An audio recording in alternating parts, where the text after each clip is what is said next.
There is a number in the book of Revelation that most people read right past. 1,203 score days. 1,260 days. It appears in Revelation 11. It appears in Revelation 12. It appears in Daniel measured as a time, times, and half a time.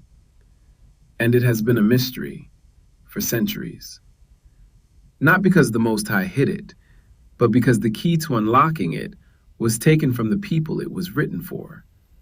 And without that key, without the witnesses, without the old prophets and the words the Most High placed in their mouths before they were even formed in the womb, you will stand in front of the 1,260 days and see nothing but a number.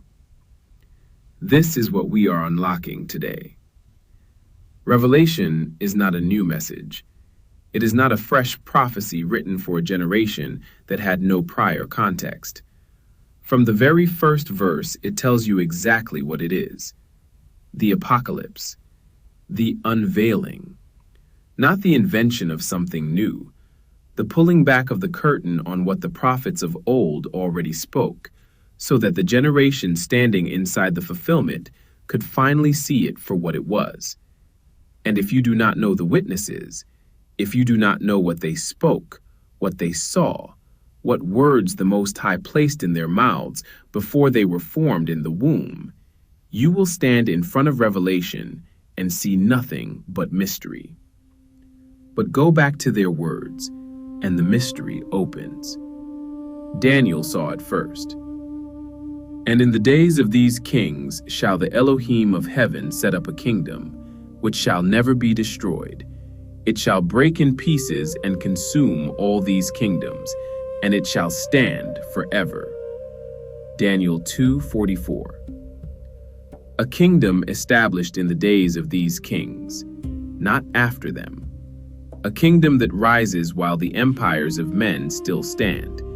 A kingdom that does not wait for permission, does not ask for space, and does not yield its authority to any other people. Now let Revelation 11 open itself to you. Verse 3. And I will give power unto my 2 witnesses, and they shall prophesy 1,203 score days, clothed in sackcloth. 1,260 days.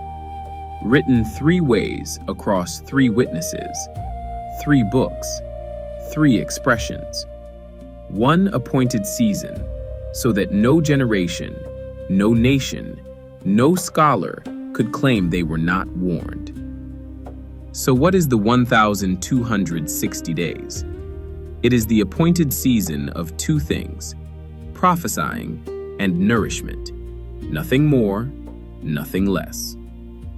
Revelation 11 shows the witness prophesying in sackcloth before the Most High for the full duration of the appointed season.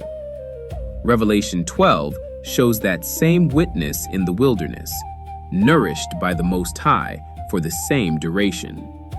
Same people, same season. 2 chapters showing you both sides of what the Most High is doing at the same time. The witness is prophesying in the wilderness, and the Most High is sustaining the prophesying by nourishing them there. Those 2 things together, operating simultaneously across the full appointed season, that is the 1,260 days. And now the scroll tightens, because the wilderness is only the outer frame of the scene. Behind the dust, behind the sackcloth, behind the lonely prophesying, there is a kingdom operation unfolding in real time.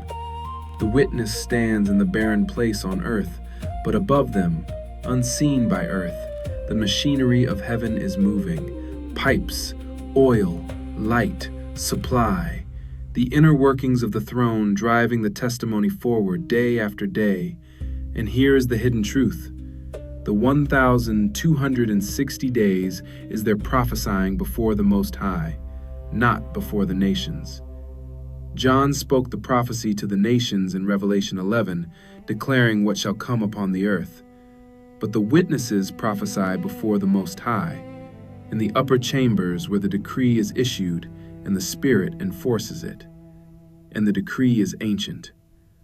Whosoever stretches forth a hand against them, in like manner shall that hand be answered, for their word rises not to men, but ascends into the court of heaven, and the Spirit of the Most High performs it. The 1,260 days are not just endurance. They are the activation of the kingdom's engine, the moment when the hidden system begins to hum, when the unseen architecture of the Most High comes online to sustain what he commanded.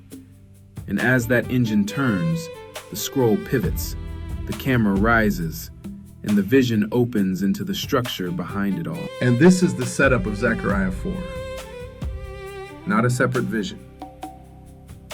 Not a side text. The 1,260 days is the appointed condition in which everything Zechariah saw begins to operate. You cannot understand Zechariah 4 without the 1,260 days. And you cannot understand the 1,260 days without Zechariah 4. They are the same picture from two directions. The angel asked the prophet, "What do you see?" Zechariah sees a golden lampstand with a bowl on top, 7 lamps, 7 pipes, and beside it, 2 olive trees, one on the right, one on the left. And when he asks what these are, the answer comes, "Not by might, nor by power, but by my Spirit, saith the Most High of Hosts." And then, these are the 2 anointed ones that stand by the Most High of the whole earth. The olive trees are witnesses. The lampstands are witnesses. And the oil that moves from the olive trees into the lampstands is not produced by human effort. And the oil is flowing into 2 pipes, not 7. It is not spread broadly across every nation and every people. It is flowing with precision into 2, the 2 anointed ones, the 2 appointed vessels, exactly as Zechariah 4 shows it, and how Revelation reveals it. Revelation 11, verse 4. These are the 2 olive trees, and the 2 candlesticks standing before the Elohim of the earth. Go to the 7 churches. 5 receive rebuke. 2 receive none. 2 are told by the Most High, "I know your tribulation. I know your poverty. I know what the world calls you, and I know what you are.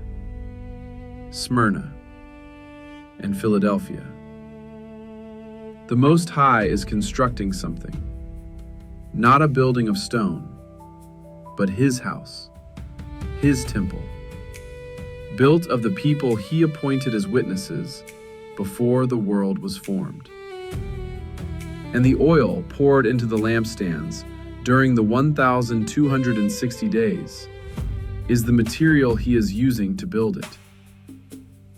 Zechariah 4 ends with this: "The hands of Zerubbabel have laid the foundation of this house. His hands shall also finish it." The hands that begin are the hands that finish.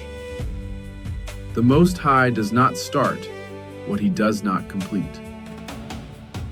Now hear both chapters together, because Revelation does not operate in one realm. It operates in 2, at the same time, in the same appointed season. There is the kingdom of the Most High, and there is the earthly kingdom. And every expression of the 1,260 days shows you both realms simultaneously. And unless you see both realms at once, you will misread the witness, misread the 1,260 days, and misread the entire spine of the book. In Revelation 11, 1,260 days, the witness prophesying in sackcloth before the Most High, alive, standing, appointed, still speaking the word placed in their mouths. That is the heavenly realm.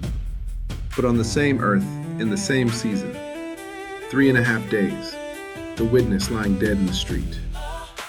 Bodies exposed, nations watching, gifts exchanged in celebration.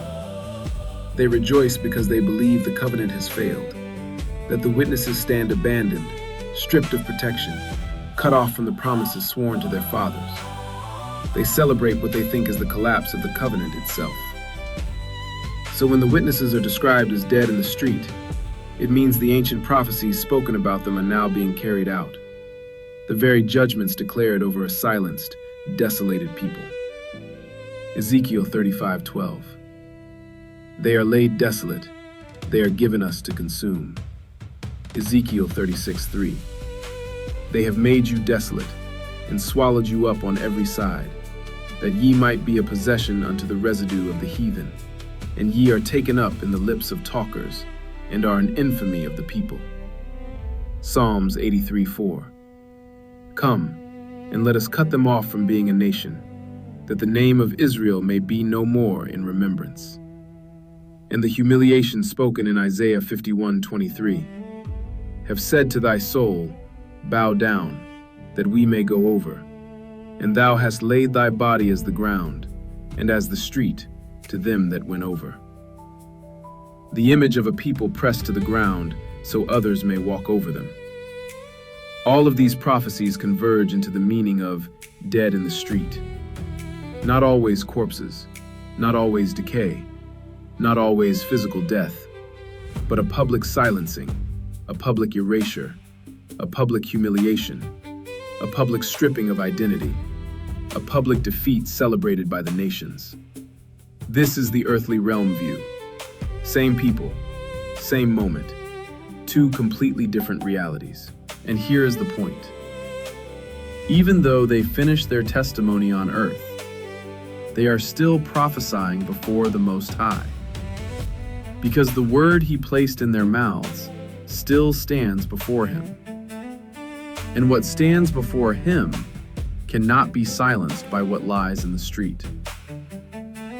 In Revelation 12, time, times, and half a time, the woman in the wilderness, nourished, carried, sustained. That is the heavenly realm. But on that same earth, the dragon still pursues, still casts out water as a flood, still makes war with the remnant of her seed. That is the earthly realm. Same people, same wilderness, two completely different realities. The beast saw dead bodies in a street and thought the testimony was finished. He was reading the earthly realm. He had no sight into the other realm, the one where the witness was standing, alive, appointed, prophesying before the Most High in a position he had no authority to enter. And Revelation 12:10 declares what happened in that realm. Now is come salvation and strength and the kingdom of our Elohim and the power of his Messiah. For the accuser of our brethren is cast down. Day and night he accused them, but now he can no longer accuse before the throne. That is why Revelation 12:12 declares, Rejoice, ye heavens! Woe to the inhabitants of the earth! The beast won the street, but the throne room is where he lost. And now you see the whole season.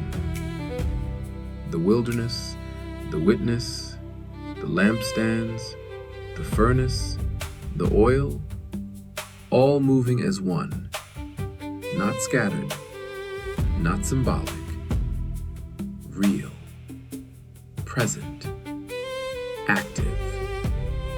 The appointed 1,260-day work of the Most High unfolding in the realm the dragon cannot enter. The earthly kingdom thinks the lampstands have gone dark, but in the wilderness, they are burning hotter than ever, fed directly by the olive trees, refined directly by the furnace, upheld directly by the one who cast the dragon down. The witness is not gone. The witness is not silent. The witness is not defeated. They are standing in the realm where accusation has no voice, where the serpent has no sight, where the oil never stops flowing, and where the house of the Most High rises stone by living stone. This is the moment the prophet saw. This is the season the scrolls foretold. This is the wilderness where the testimony intensifies. This is the furnace where the vessels are shaped. This is the realm where the dragon cannot stand. And if this revelation opened your eyes, if the wilderness came into focus, if the lampstands began to burn again in your spirit, then let the message go out. Like, share, subscribe, so the lampstands who are waking up in this hour can find the oil that was always meant for them.